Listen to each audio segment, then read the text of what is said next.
Wel, bore da a chroeso mawr i bawb, a chroeso mawr i John hefyd, wrth gwrs, sy'n arwain yr Oedfa heddi. Jyst i ddweud bod yr Oedfa Cymraeg yr wythnos nesaf dros Zoom am hanner awr wedi 9, ac mae Rosa yn arwain yr wythnos nesaf. Right. Diolch, John. Diolch, Paula, a bore da pawb. Wrth i ni ddod i addoli heddiw, gadewch i ni ddechrau efo o galwad i addoli yma o Salm 18. Dwi'n dygaryd i arglwydd. Tîn sy'n rhoi nerth i mi. Mae'r arglwydd fel craig i mi, yn gastell ac yn achubwr. Mae fy niw yn graig i mi lechu denu, yn darian, yn gryfder ac yn hafan ddiogel. Gelwais ar yr arglwydd sy'n haeddu ei foli, ac achubodd fi oddi wrth fy ngelynion. Ro'n i'n boddi gan donnau marwolaeth, roedd llifogydd yn dinistyr yn fy llethu. Roedd raffau byd y meirw o'n gwmpas a maglau marwolaeth o'n blaen. Gelwais ar fy arglwydd o ganol fy helynt, a gweiddi ar fy niw.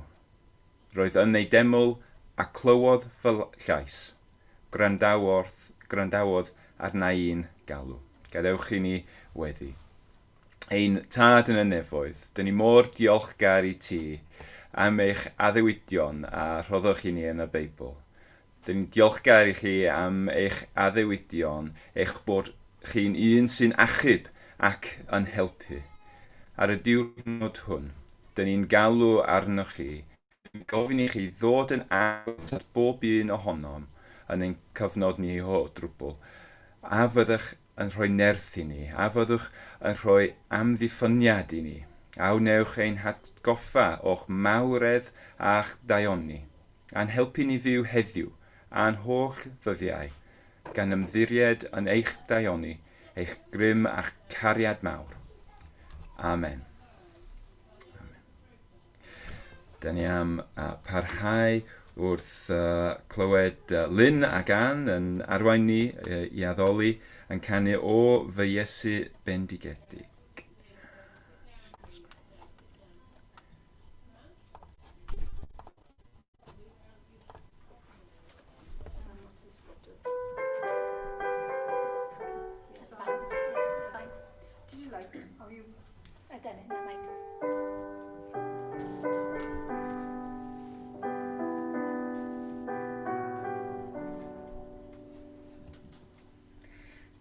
O fy Iesu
Nawr fydd Paula yn rhoi ein darlleniad heddiw sy'n dod o dechrau'r Efengel Marc. John. Mae'r newyddion da am Iesu y Mesaia, Mab Duw, yn dechrau fel hyn. Mae'n dweud yn llyfr y proffwyd Isaia, edrych, dwi'n anfod yn y negesydd o dy flaen di, i baratoi'r ffordd i ti. Llais yn gwaedd yn uchel yn yr anialwch. Paratowch y ffordd i'r arglwydd ddod, gwnewch y llwybrau'n syth iddo. Dyna beth wnaeth Ioan, roedd yn bedyddio pobl yn yr anialwch, ac yn cyhoeddi bod yn arwydd ei bod yn troi cefn ar ei pechodau, ac yn derbyn maddeuant gan Dduw. Roedd pobl cefn gwlad Judea a dinas Jerusalem yn heidio allan ato. Pan oedden nhw'n cyfaddef eu pechodau, roedd yn eu bedyddio nhw yn anfon Iorddonen. Roedd Ioan yn gwisgo dillad o flew camel gyda belt lledwr am ei ganol, ac roedd yn bwytel o costiaid a mel gwyllt. Dyma oedd ei neges. Mae un llawer mwy grymus na fi yn dod ar fy ôl i.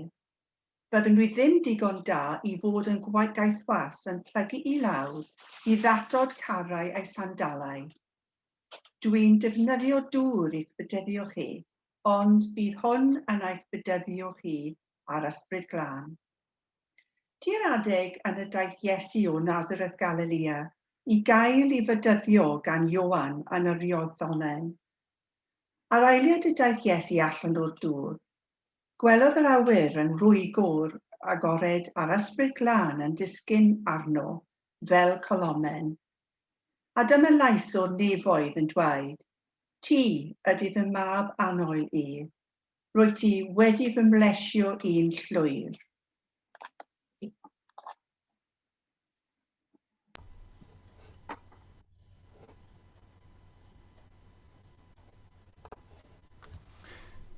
Diolch, Paula.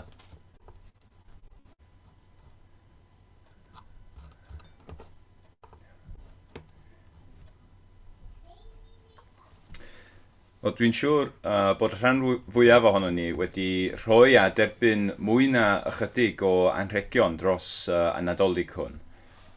Dwi'n yn siŵr ble yn eich tŷ ydych chi'n rhoi eich anrhegion yn ein tŷ ni. Maen nhw'n cael eu rhoi o dan y goeden mewn pentwr bach. Wel, dwi'n dweud pentwr bach, mae'n fwy fel mynydd eleni. Wel, llawer fwy na dwi'n cofio pan o'n i'n plentyn. Achos bod na gymaint ohonyn nhw yn ein tŷ ni, dyn ni'n ceisio eu ymestyn nhw allan efo'r plant. Dyn ni'n ei agor mewn rhyw fath o trefn. A felly, yn y ffordd hon, dyn ni ddim yn colli pwy sydd wedi cael beth a beth sydd wedi ei ddod o pwy. Ond aeth rhywbeth o'i le eleni, fe gyrhaeddo ni at diwedd y Nadolig a sylweddolais fy mod i wedi colli anrheg gan aelod o fy nheulu. A rhywle, falle yng nghornel bwt car neu wedi cael ei dacluso i ffwrdd yng nghefn cwbwrdd rhywle, mae yna anrheg yn barod i mi ei agor. Ac dwi'n siŵr os byddaf yn chwilio yn digon caled, dwi'n siŵr byddaf yn dod o hyd iddo cyn bo hir. I rhai ohonom heddiw, wrth i ni clywed y darlleniad na ac yn meddwl am bedydd Iesu, mae hyn yn atgoffa ni bod gan bob ddilynwyr Iesu anrheg gan Dduw, ac ni ddylem ni anghofio amdano na bod yn araf i'w agor a'i dderbyn yn llawn. Os cadwn at y iaith hyn o anrhegion am eiliad, mae llawer ohonom wedi derbyn ac agor y rhodd honno o iechydwriaeth gan Dduw. Many of us have opened that gift from God of salvation. Dyn ni wedi dod at Dduw drwy credu ac ymddiried yn Iesu. Ond na ddylwn ni anghofio efo Duw mae yna mwy. Mae Duw yn cynnig rhodd Mwy na hyn, mae'n cynnig i ni o'i bresenoldeb grymusol. God offers us his empowering presence in the person of the Holy Spirit, person yr ysbryd glân, i fyw oddi mewn i ni, i'n llenwi ni a gweithio mewn pwyr trwyddon ni. Mae'n rhodd mae Duw yn ei cynnig i ni pob un, ond mae'n rhodd a mae angen i ni penderfynu i agor os ydyn ni am dderbyn yr hyn sydd tu mewn. Nawr, y thema y bydd Rosa a fi yn dechrau efo eleni yw disgyblaeth, y busnes ma o ddilyn Iesu. We're beginning the year in Salem by concentrating on this theme of discipleship, the ongoing business of following Jesus. Ac un o'r pethau dwi'n ceisio bwysleisio heddiw yw hyn, bod y broses hon yn digwydd yn llawer gwell a chyflymach pan dyn ni'n neud efo chymorth Duw, drwy ddod i adnabod y person yr ysbryd glân a thrwy ei groesawu i'n bywydau y cyfan. Nawr, mae'n darlleniad o Efengel Marc yn sôn i ni am bedydd Iesu. Dyn ni wedi darllen ar ddechrau'r Efengel bod hyn sy'n digwydd wedi cael ei proffwydo gan Isaia a hefyd gan Ioan y bedyddwyr ei hun. Roedd cenhadaeth Ioan y bedyddwyr yn glir.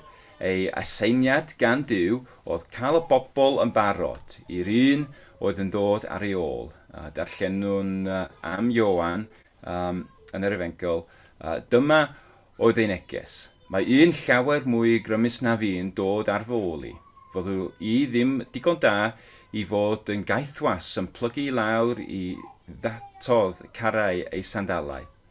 Dwi'n defnyddio dŵr i'ch bedyddio chi, ond bydd hwn yn eich bedyddio chi ar ysbryd glân. Yna daw Iesu, mae'n cael ei fedyddio gan Ioan ac wrth iddo godi, mae'r nefoedd yn cael ei rhwygo ar agor ac mae'r ysbryd glân yn dod arno. Darllenwn lawr yn adnod 10. Yr eiliad y daeth Iesu allan o'r dŵr, gwelodd yr awyr yn rhwygo'n agored ac yr ysbryd glân yn disgyn arno fel colomen. Ac yna mae gen yn cadarnhad mawr hwnnw, datgan ffafr y tad drosto. A dyma lais o'r nefoedd yn dweud, ti ydy fy mab anwyl i, rwy ti wedi fy mhlesio i'n llwyr.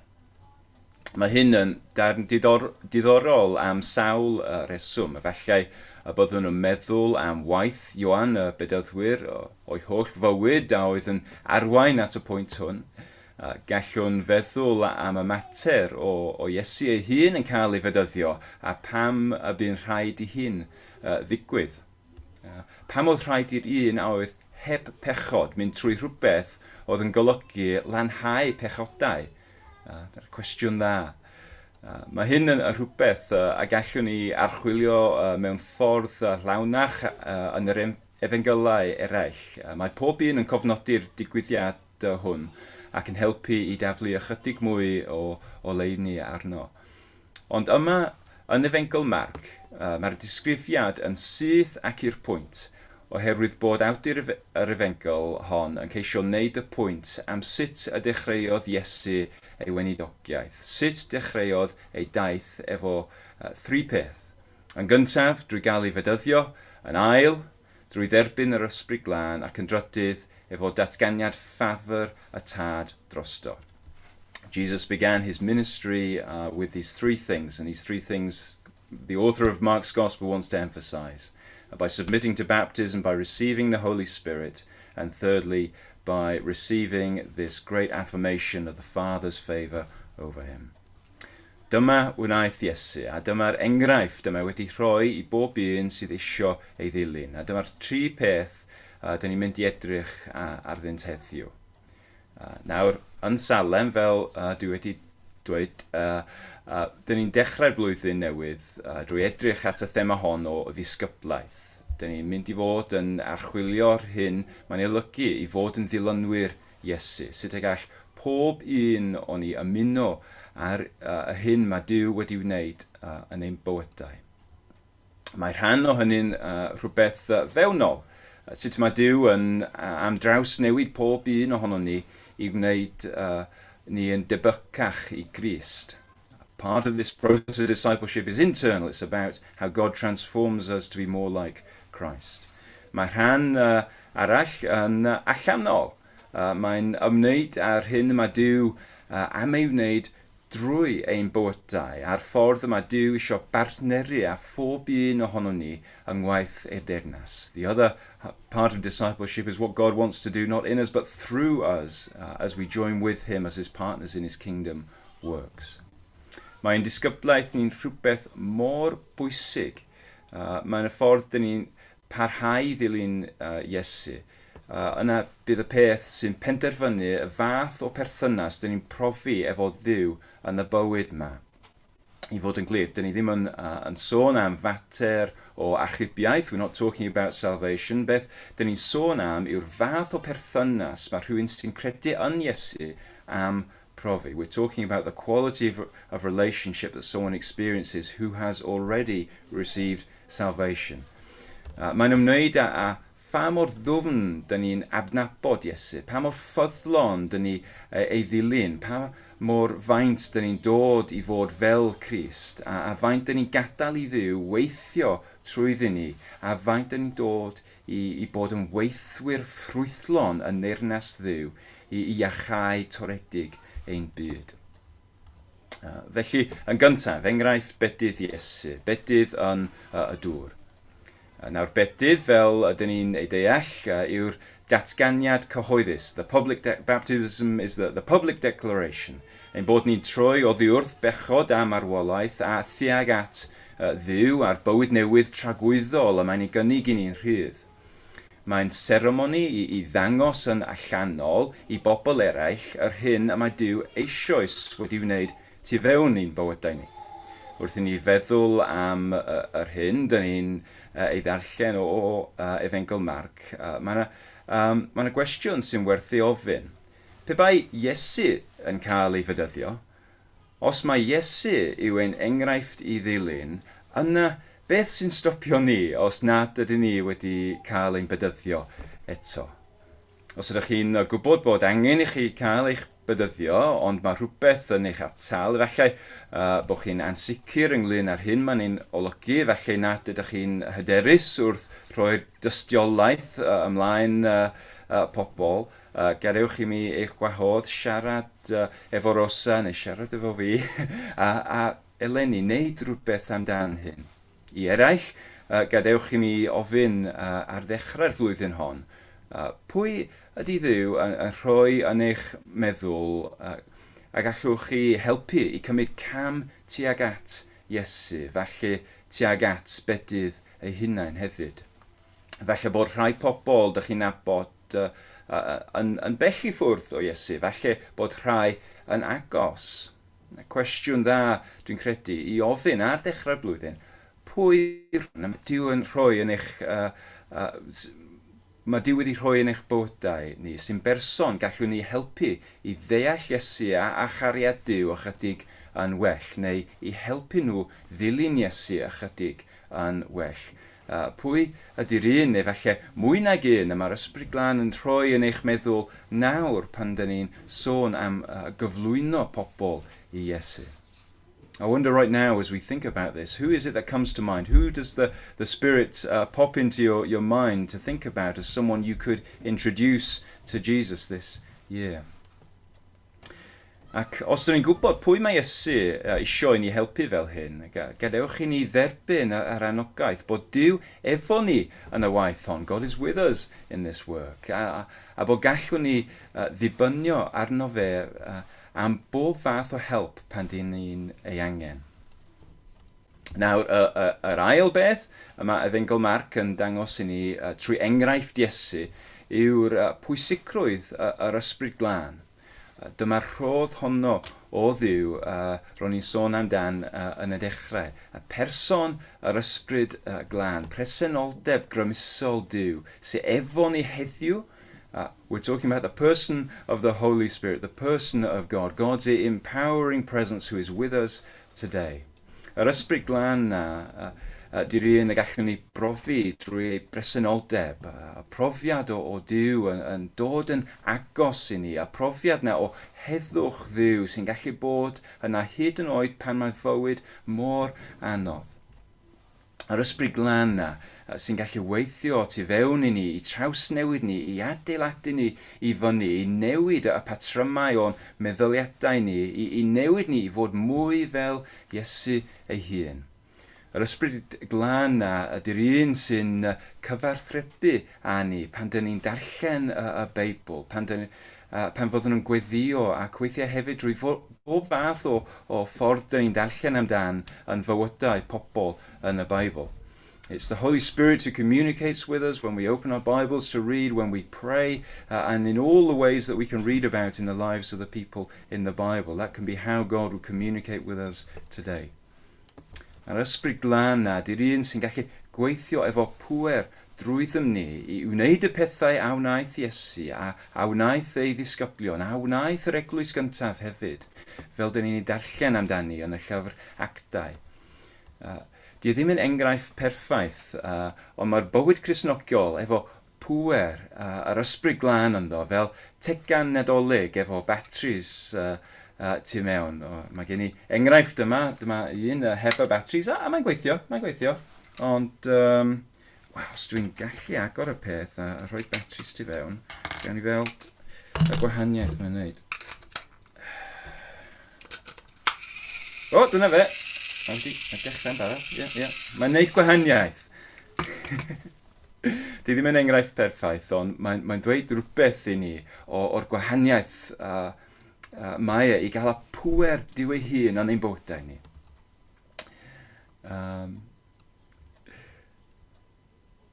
Dwi wedi colli fi hyn am eiriad nawr. Y bywyd newydd na, mae Duw yn ei cynnig i ni trwy Iesu. Mae'n fywyd ddylwn ni fyw efo presenoldeb grymusol Dduw ynddo bob dydd. That new life we have in Jesus is one to live with the power of his empowering presence within it every day. Mae'r bywyd Cristnogol yma Iesu yn ddysgu amdan yn y Beibl.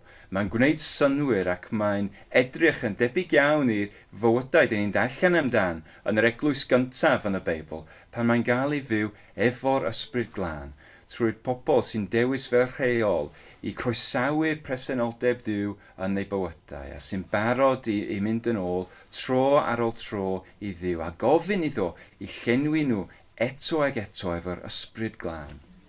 Mae'r Beibl yn dangos i ni'n amlwg fod ein disgyblaeth ni yn anghyflawn heb dderbyn a croesawu'r ysbryd fel hwn. Ac mae gen i enghraifft Iesu ei hun, enghraifft Iesu wrth gwrs i'r un i ddilyn.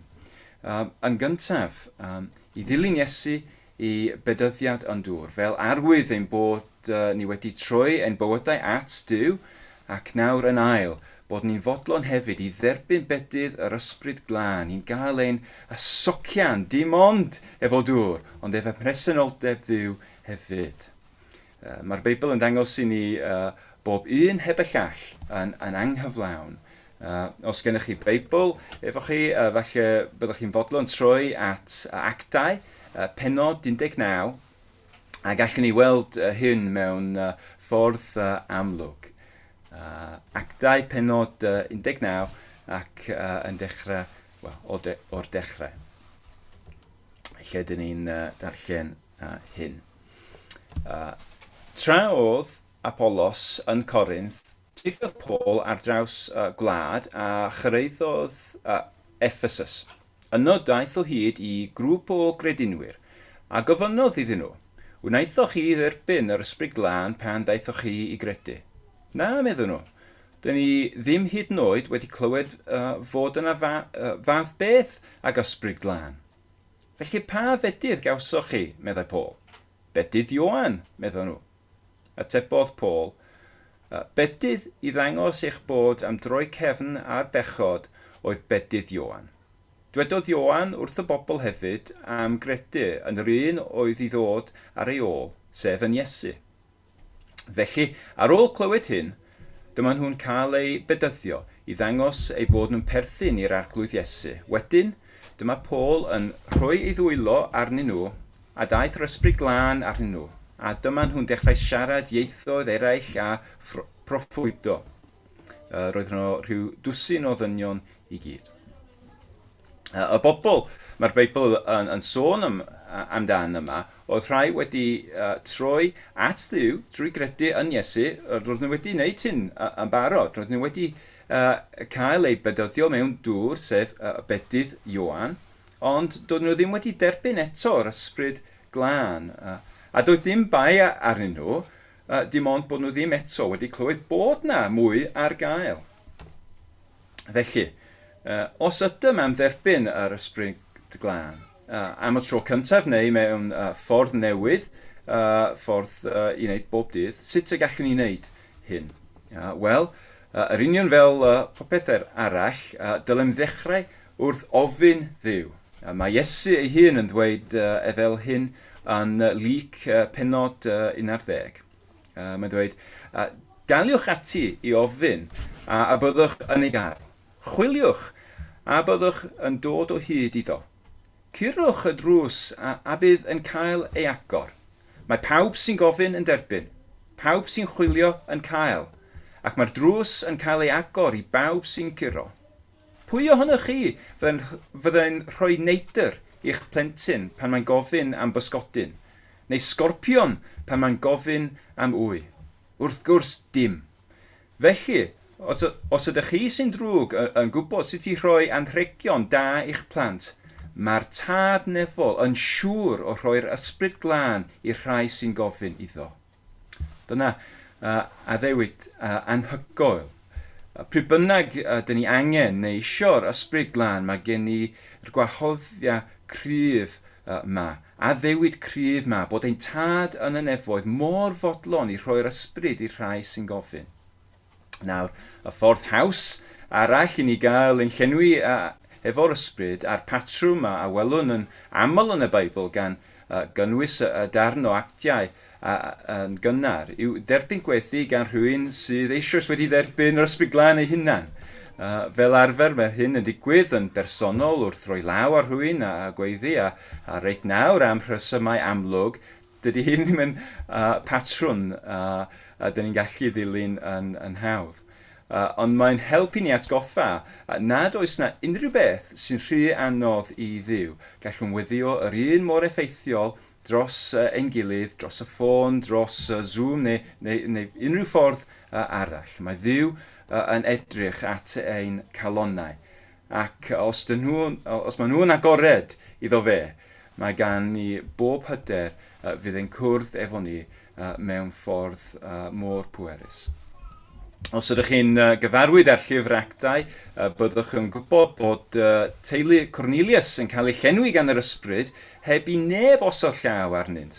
Dderbynodd nhw'r ysbryd dim ond drwy glywed y neges am Iesu, am ei fywyd, ei farwolaeth a'i atgyfodi. Dyn ni'n darllen ym mhennod 10 o actau hyn. Trawdd Pedr a'r ganol dweud hyn i gyd, dyma'r ysbryd glân yn disgyn ar pawb oedd yn gwrando. Roedd y credinwyr Iddewig oedd gyda Pedr wedi syfrdanu'n llwyr fod yr ysbryd glân wedi ei dywallt ar pobl o genhadloedd eraill. Ond dyna oedd wedi digwydd. Roedden nhw'n ei clywed nhw'n siarad mewn ieithoedd dieithr ac yn moli Duw.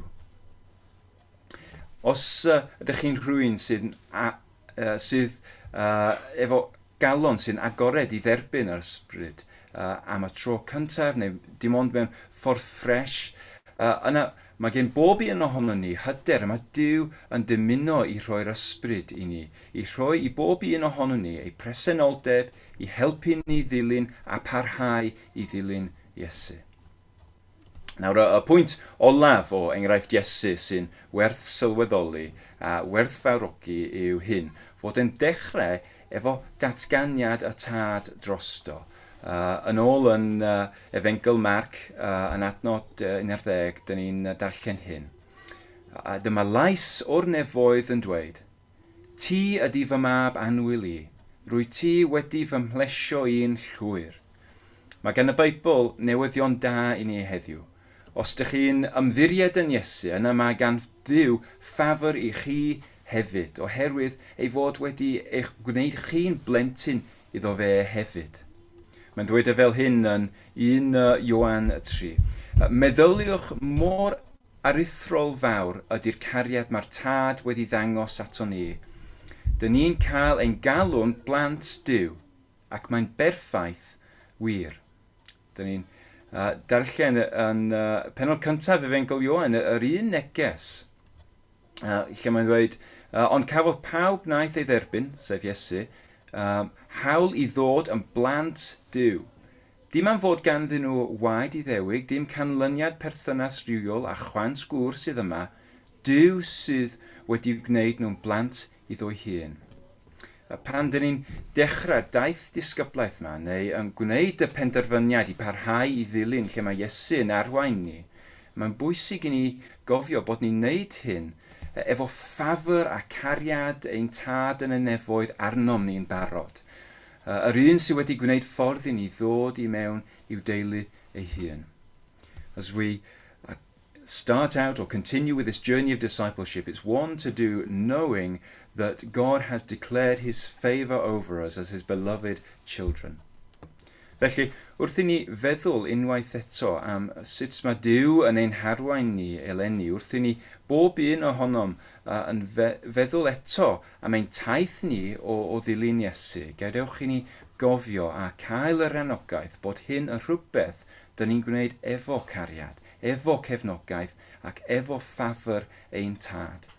Ac efo enghraifft Iesu i ddysgu ni a gwaith yr ysbryd ynom ni, mae'n daith dwi'n siŵr fydd yn newid ni a'r byd o'n gwmpas ni wrth i ni ddilyn Iesu a gweld teyrnas Dduw yn ddod yn ein plydd. Amen. Nawr, gadewch i ni gweddi wrth ein gilydd nawr.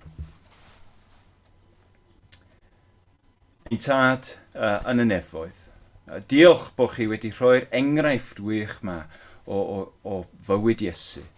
Dyn ni'n diolchgar bod chi efo ni nawr, a rydych efo ni bob dydd. Diolchwn i chi hefyd eich bod chi wedi rhoi ffordd i ni fyw ein bywydau fel eich dilynwyr yn eich cryfder. Arglwydd, dyn ni'n gwybod fod angen y cryfder hwnnw arnom ni. Ni allwn ni wneud ar ben ein hunain. Felly gweddiwn gan ofyn i chi llenwi a'ch presenoldeb, ysbryd sanctaidd. Dyn ni'n gofyn i chi ddod i lenwi ein calonnau a lenwi ein meddyliau nawr. Dyn ni'n croesawu i chdi yn ein bywydau. Fyddwch chi'n dod arno ni fwy a mwy a mwy. A phob dydd y ceisiwn unwaith eto i ddilyn Iesu, a fyddem yn ceisio gwneud hynny yn cryfder hwnnw a gall di yn unig rhoi i ni. A da ni'n parhau i weddi wrth i ni weddi fel dysgodd Iesu ei ddisgyblion wrth ddweud ein tad, yr hwn wyt yn y nefoedd, sancteiddir dy enw, dyled dy deyrnas, gwneler dy wyllus, megis yn y nef felly ar y ddaear hefyd. Dyro i ni heddiw ein bara beunyddiol, a maddau i ni ein dyledion, fel y meddewn unnau i'n dyledwyr. Ac nac arwain ni i brofedigaeth, eith o gwared ni rhag o drwg. Canis eiddo ti i'r deyrnas a'r nerth, a'r gogoniant yn oes oesoedd. Amen.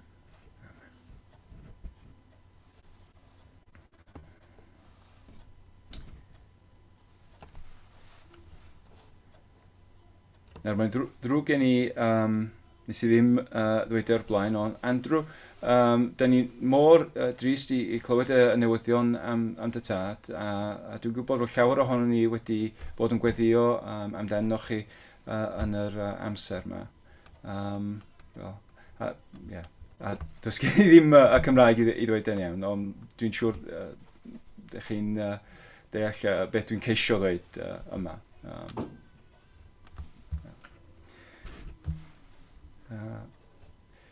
Wrth i ni dod ar oedfa i'r diwedd. Nawn ni wneud wrth clywed y bendith hon o Rhufeiniaid. Bendith sy'n sôn am waith yr ysbryd yn ni. Felly dwi'n gwyddio y bydd Duw ffynhonnell gobaith yn llenwych bywydau gyda llawenydd a'r heddwch dwfn sy'n dod o gredu ynddo, ac y bydd yr ysbryd glân yn gwneud i obaith o'r lifo yn eich bywydau chi. Amen. A mae'n ddrwg gen i, wrth i ni gorffen, mae yna un can i clywed eto sy'n helpu ni i feddwl am y pethau yma. Calon la.